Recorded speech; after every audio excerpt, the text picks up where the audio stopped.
हर हर महादेव। जय शिवा शंभू। स्वागत है आप सभी का आपके अपने चैनल पर। सावन 2024 का पवित्र महीना शुरू हो रहा है। दोस्तों, सावन का महीना कामनाओं को पूर्ण करने वाला महीना होता है।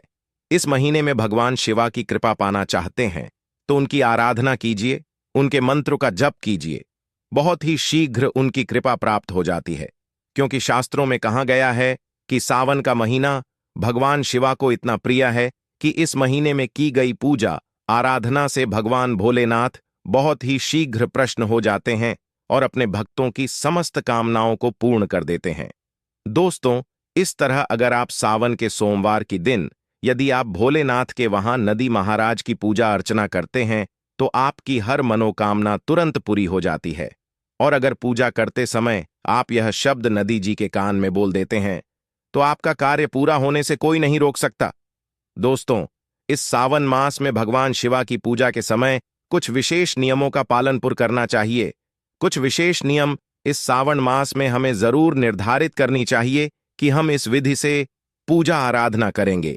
अगर हमारे मन की कोई भी विशेष कामना है तो उसको अगर बहुत शीघ्र आप पूर्ण करना चाहते हैं तो आप कुछ विशेष नियम इस सावन मास में जरूर अपनाइए। ऐसे ही कुछ बहुत विशेष नियमों के बारे में आज इस वीडियो में हम बात करने वाले हैं। लेकिन दोस्तों, उससे पहले आपसे रिक्वेस्ट करते हैं कि वीडियो को लाइक जरूर करेगा, दोस्तों को शेयर कर दीजिएगा। और अगर आपने अभी तक चैनल को सब्सक्राइब नहीं किया है तो चैनल को सब्सक्राइब करके बेल आइकॉन जरूर दबे। दोस्तों, आपकी कोई भी कम ना हो, किसी भी कामना के लिए भगवान शिवा की आराधना करना चाहते हैं, धन, संतान, व्यापार या फिर जीवन की कोई भी आपकी समस्या हो उसे दूर करना चाहते हैं, आप किसी भी नियम का पालन पुर कीजिए, भगवान शिवा की आराधना कीजिए, आपकी कामना अवश्य पूर्ण होगी। सावन बीतने से पहले कई बार मनोकामनाएं पूर्ण हो जाती हैं। भगवान शिवा इतना अधिक प्रसन्न हो जाते हैं अपने भक्तों पर। हम सिर्फ समर्पित भाव से भगवान शिवा की शरण में जैन सर्वस्व त्याग कर भगवान शिवा की शरण में जाए। सर्वस्व त्यागने का मतलब सिर्फ यह है कि जब हम भगवान की शरण में जाते हैं तो हमें माम में किसी भी प्रकार का संशय नहीं रखना चाहिए। कई भक्ति होते हैं जो पूजा करते हैं लेकिन उन्हें लगता है कि इस पूजा से कुछ नहीं होगा। अगर आप पहले ही यह चीज मान लेंगे कि देखते हैं क्या होता है तो सच में कुछ नहीं होगा। आपको मां में विश्वास रखना होगा कि मंत्र एक लौटा जल ही अगर मैं भगवान शिवा को अर्पित कर रहा हूं तो इसी से मेरी मनोकामना पूर्ण हो जाएगी। अगर आपके मां में विश्वास होगा तो शिवलिंग के मंत्र दर्शन करने से भी आपकी मनोकामना पूर्ण हो जाती है। तो विश्वास बहुत आवश्यक है, इसलिए कह रहे हैं सर्वस्व त्याग कर भगवान शिवा की शरण में जाना होता है, तभी हमारी मनोकामना पूर्ण हो जाती है। दोस्तों, आज जो नियम हम आपको बताने वाले हैं, आप इसमें से कोई भी एक नियम अपना सकते हैं, चाहे तो सभी नियमों का पालन पुर कर सकते हैं। यह पूजा के ही नियम है, बस हमें ध्यान रखना है कि हम पूरे महीने इन नियमों का पालन पुर करें, प्रतिदिन इस नियम का पालन पुर करें और श्रद्धा भाव से पूरे नियम का पालन पुर करें। वो सबसे पहले बात करते हैं अभिषेक के बड़े में। जो हम अभिषेक करते हैं भगवान शिवा का, एक आप नियम बनाया कि प्रतिदिन आप शिवलिंग का अभिषेक करेंगे। जी भी द्रव्य से करने में आपको सुविधा होती हो, जैसे कुछ लोग पंचामृत से करते हैं, कुछ लोग कच्चे दूध से करते हैं, या आपकी कोई विशेष कामना है जैसे कि कुछ लोग गाने के रस से करते हैं या अनार के रस से करते हैं या केसर के रूप से करते हैं। जो भी आपके पास उपलब्ध हो या जो भी आपकी कामना हो, आप यह नियम बना लीजिए कि हर रोज आपको शिवलिंग का अभिषेक करना है। यहां रोज आपको शिवा मंदिर जाकर दर्शन करना है। अब अभिषेक कैसे करना है? बहुत से भक्ति जाते हैं, जल्दी से अपने हाथ में जो पानी होता है, जो भी द्रव्य आपके साथ में होता है, पत्र में आप पलटते हैं शिवलिंग पर और थोड़ी डर रुकते हैं और चले आते हैं। ऐसे अभिषेक नहीं करना है। जब आप अभिषेक करते हैं, पूरी श्रद्धा भाव से सच्चे मन से कीजिए। पत्र जो अपने हाथ में पड़ा है, दोनों हाथ से पकड़कर भगवान शिवा के शिवलिंग पर जो आप द्रव्य गिरते हैं उसकी धार बहुत ही पतली धार होनी चाहिए। जब आप भगवान शिवा का अभिषेक करें तो उत्तर दिशा की तरफ आपका मुख होना चाहिए और पूरे श्रद्धा भाव से पतली धार बनाते हुए भगवान शिवा के मंत्र का जप करते हुए, किसी भी मंत्र को आप जपना चाहते हैं उसे मंत्र के द्वारा भगवान शिवा का अभिषेक कीजिए। हर क्षण आपके मां से वह मंत्र निकलते रहना चाहिए। जब तक आप शिवा का अभिषेक कर रहे हैं तब तक तो पतली धार के द्वारा जब आप अभिषेक करेंगे तो बहुत अधिक समय तक आप अभिषेक भी करेंगे, और अभिषेक करते समय हम जितने अधिक मंत्रों का जाप करते हैं उसका फल हमें बहुत अधिक प्राप्त होता है। तो जब आप अभिषेक करते हैं इस बात का जरूर ध्यान रखें कि अभिषेक आप प्रतिदिन करें। यह निर्धारित कर लीजिए कि इस पूरे महीने में मैं हर रोज अभिषेक करूंगा। अगर आप यह एक नियम भी बना लेते हैं तब भी आपको बहुत ही श्रेष्ठ फल की प्रताप होती है। आपकी जो भी कामना है भगवान शिवा से कहे, प्रार्थना करें। अभिषेक प्रतिदिन करने का नियम आप ले लीजिए। अगला नियम जो आपको ध्यान रखना है, शाम को शिवा मंदिर में दीपदान जरूर करना चाहिए। यह संकल्प ले लीजिए कि इस पूरे सावन में मैं शिवलिंग का हर रोज दर्शन करूंगा, अभिषेक करूंगा और शाम को दीपदान अवश्य करूंगा। शाम का मतलब होता है जब सूर्यास्त हो जाता है, तब हमें शिवा मंदिर में शिवलिंग के समक्ष दीपदान करना चाहिए। अगर तो आपके घर के आसपास मंदिर हो तो आप हर रोज शिवलिंग के दर्शन कर पाते हैं, शिवा मंदिर जा पाते हैं, तो आपको मंदिर जाकर ही शिवा के पास, शिवा के समक्ष आपको दीपदान करना चाहिए। लेकिन अगर आप शिवा मंदिर हर रोज नहीं जा पा रहे हैं तो आप अपने ही घर में भगवान शिवा के नाम का एक दीपदान कीजिए, जो आप शाम को दीपक जलते हैं। जैसे कि हर रोज हम शाम को संध्या वंदन करते समय जो दीपक जलते हैं उसके अलावा ये दीपक अलग से होगा, जो भगवान शिवा की जो भी आपके पास प्रतिमा शिवलिंग फोटो मौजूद है, इस फोटो के सामने आप अपने मां में भगवान शिवा का स्मरण करते हुए दीपक को जल दीजिए। थोड़ी देर तक वहां बैठकर ओम नमः शिवाय का जप कीजिए। इस प्रकार से आपको दीपदान प्रतिदिन करना है। यह नियम बना लीजिए कि पूरे सावन आप दीपदान करेंगे।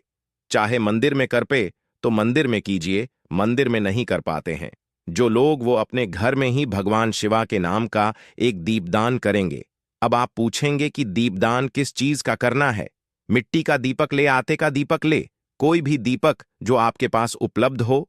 मिट्टी का दीपक हो आप मिट्टी का दीपक ले सकते हैं, या आपके पास आटे का दीपक हो तो आप आटे का दीपक भी हर रोज बनाएं, और इकड़े का दीपक, क्योंकि आपको हर रोज बनाना मिट्टी का दीपक भी आपको हर रोज ही लेना पड़ेगा। प्रतिदिन नया दीपक हमें प्रज्वलित करना होता है। तो अगर आप घर में दीपदान कर रहे हैं तो आप कोई भी धातु का दीपक भी प्रयोग कर सकते हैं। तो हर रोज आप साफ करके उसे दान में प्रयोग करेंगे, और उसमें आपको क्या डालना है, घी या तेल, यह आपके अपने समर्थ पर है। अगर आप शुद्ध घी का प्रयोग करते हैं तो सर्वाधिक श्रेष्ठ, लेकिन आपके पास शुद्ध घी उपलब्ध नहीं है तो आप दीपदान करते समय तिल के तेल का प्रयोग भी कर सकते हैं, पर दीपदान अवश्य करें, इस बात का आप नियम बना लीजिए। अगला जो आपका नियम होना चाहिए वह भगवान शिवा को हम बेलपत्र अर्पित करते हैं। भगवान शिवा को बेलपत्र बहुत प्रिय हैं, तो बेलपत्र आप किस प्रकार से अर्पित करें जिससे आपकी कामना पूर्ण करें। आपको 21 बेलपत्र लेने हैं। अगर आपकी कोई विशेष कामना है तो देखिए हमें थोड़ा प्रयास तो करना पड़ता है।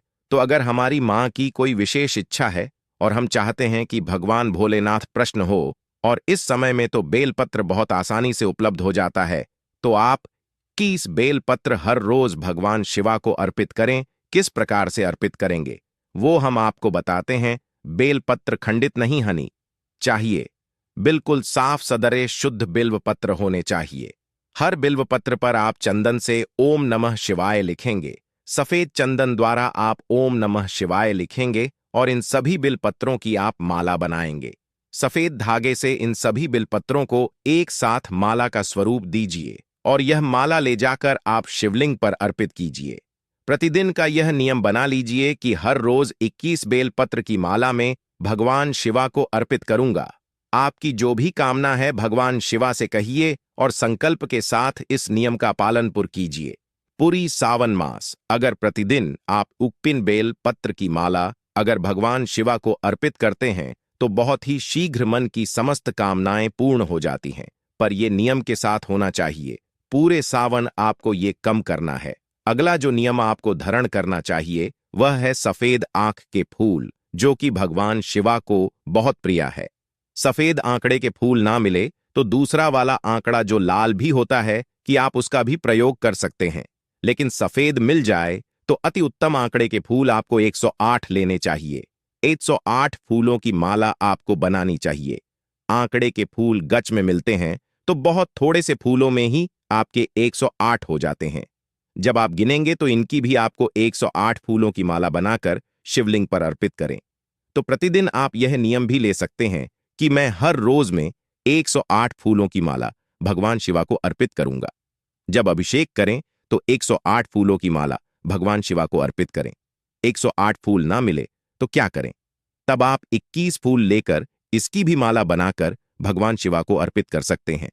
हर रोज अगर आप सफेद आंकड़े की पुष्पों की माला भगवान शिवा को अर्पित करते हैं तो मां की कोई भी कम ना हो, धन से संबंधित या संतान से संबंधित समस्या हो आपकी, या जीवन में आपको सुख समृद्धि चाहिए और भी कोई समस्या आपकी हो, शक्ति है किसी भी समस्या के लिए आप यह उपाय करें। संकल्प लेकर जब कोई भी उपाय करते हैं कि यह कम मैं पूरे सावन करने वाला हूं या करने वाली हूं, तो वो आपकी कामना भगवान शिवा अवश्य पूर्ण करते हैं। इसी प्रकार से आपको यह नियम पूरे सावन लागू करना है। मतलब पूरे सावन में आप इनमें से कोई भी एक नियम बना लीजिए कि पूरे सावन में इनमें से एक नियम का तो मैं जरूर पालनपुर करूंगा, और अगर आप सारे नियम कृपा आते हैं तब तो अत्यंत श्रेष्ठ है। अगला आपका नियम होना चाहिए कि पूजा के बाद, यानी जब आप शिवा मंदिर में पूजा करते हैं, भगवान शिवा की आराधना करते हैं, उसके बाद नदी देवता के कान में हर रोज आपको ओम नमः शिवाय बोलना है। 11 बार बोलना है आपको। और जब नदी देवता के कान में कोई शब्द बोलते हैं तो बहुत आराम से बोलते हैं कि जब हम उनके कान में बोलते हैं तो किसी दूसरे को न सुने दे।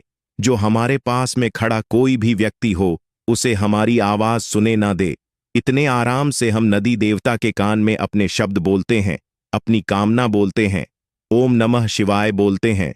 तो आपको सिर्फ 11 बार ओम नमः शिवाय बोलना है, कोई कामना नहीं बोलनी है, सिर्फ ओम नमः शिवाय हर रोज 11 बार पूजा के बाद बोलना है। इतना कर लीजिए, आपकी कोई भी कामना हो नदी देवता भगवान शिवा तक पहुंच देते हैं और आपकी कामना अवश्य पूर्ण हो जाती है।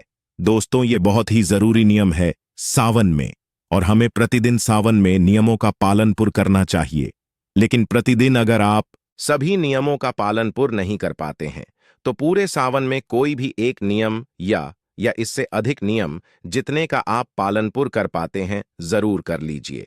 अगला नियम जो आपको इस सावन में करना चाहिए, आपकी कोई विशेष कामना हो तो उसके लिए यह उपाय है पंचाक्षरी मंत्र का। जब पंचाक्षरी मंत्र का जब विशेषकर हर कोई करता है सावन के मास में, ओम नमः शिवाय का जब सभी करते हैं, लेकिन किस विधि से करते हैं? देखिए, आपको एक संकल्पित संख्या लेनी है कि इस पूरे सावन में मैं 1,25,000 की संख्या ओम नमः शिवाय का या नमः शिवाय का जाप कर दूंगा। रुद्राक्ष की माला द्वारा जैसे आप 82,000 मंत्र या पहले दिन से लेकर अंतिम दिन तक अपनी संख्या निर्धारित कर लीजिए। कितनी संख्या में आप जपना चाहते हैं? 11 माला, 21 माला, 108 माला, या आपके पास समय हो तो और भी अधिक। अगर आप पंचाक्षरी मंत्र का पूरी नियम से 25,000 जब सावन मास में कर देते हैं तो यकीन मानिए भगवान भोलेनाथ की असीम कृपा आपको प्राप्त हो जाती है, और आपके माम में जो भी कम ना हो, जो आपने सोचा भी ना हो, उससे कहानी अधिक भगवान भोलेनाथ आपको प्रदान कर देते हैं। यह बहुत महत्वपूर्ण नियम है। हम पंचाक्षरी मंत्र का जाप तो करते हैं, लेकिन कोई नियम के द्वारा कोई संख्या निर्धारित करके अगर नहीं करते हैं तो उसका उतना शीघ्र हमें फल प्राप्त नहीं होता है। लेकिन अगर आप पहले से ही संख्या निर्धारित कर लेंगे तो आपके जीवन की जो कामना है उसे कामना के साथ आप संकल्प ले लीजिए कि इस कामना के लिए मैं इतनी संख्या में मंत्र जाप करूंगा। आप इससे अधिक भी कर सकते हैं, लेकिन कम से कम 1,25,000 जाप का जरूर संकल्प ले लीजिए। या फिर शिवा तांडव स्तोत्र के द्वारा शिवलिंग का अभिषेक करेंगे। यह भी आप संकल्प कर सकते हैं कि हर बार जब मैं प्रतिदिन अभिषेक करता हूं तो अगर आपको शिवा तांडव स्रोत आता है, याद है आपको, तो पूरे मास में आपको शिवा तांडव स्तोत्र के द्वारा अभिषेक करना चाहिए। शिवा तांडव स्तोत्र अपने आप में एक बहुत ही सिद्ध स्तोत्र है। इस स्रोत के पठान मंत्र से श्रवण मास से ही मनोकामनाएं पूर्ण हो जाती हैं, भगवान शिवा की असीम कृपा प्राप्त हो जाती है। तो आप यह नियम अपने, यह कुछ विशेष नियम है, हमें पूरे सावन में जरूर इनका पालनपुर करना चाहिए। तो इनमें से आपको जितना भी अनुकूल लगता है, आपकी कामना चाहे कोई भी हो, कोई भी एक संकल्प लेकर अगर आप अपनी कामना पूर्ण करने के लिए भगवान शिवा से प्रार्थना करेंगे, अवश्य आपकी कामना पूर्ण होगी। जैसा हमने पहले कहा, सर्वस्व त्याग कर भगवान शिवा की शरण में जैन और मंत्र, एक लोटा जल भी प्रतिदिन नियमित निरंतर एक नियम के द्वारा चढ़ाएंगे कि हर रोज आप इस समय भगवान शिवा के मंदिर जाते हैं और अभिषेक करते हैं, तो यकीन मानिए एक जो नियम होता है उसका फल बहुत ही शीघ्र हमें प्राप्त होता है। तो हम उम्मीद करते हैं आप लोगों से कि आप पूरे सावन में कोई ना कोई उपाय जरूर करेंगे। एक नियम के द्वारा भगवान शिवा की पूजा आराधना कीजिए, कोई भी एक नियम का आप पालनपुर कीजिए, तो भगवान शिवा की कृपा आपको अवश्य प्राप्त होगी। उम्मीद करते हैं आज की वीडियो से आपको लाभ अवश्य होगा। तो दोस्तों, अगर आपको यह खास जानकारी पसंद आई हो तो इस वीडियो को आप लाइक करके इसे अपने दोस्तों को शेयर अवश्य करेगा। कमेंट में लिखे हर हर महादेव। आप सभी का धन्यवाद।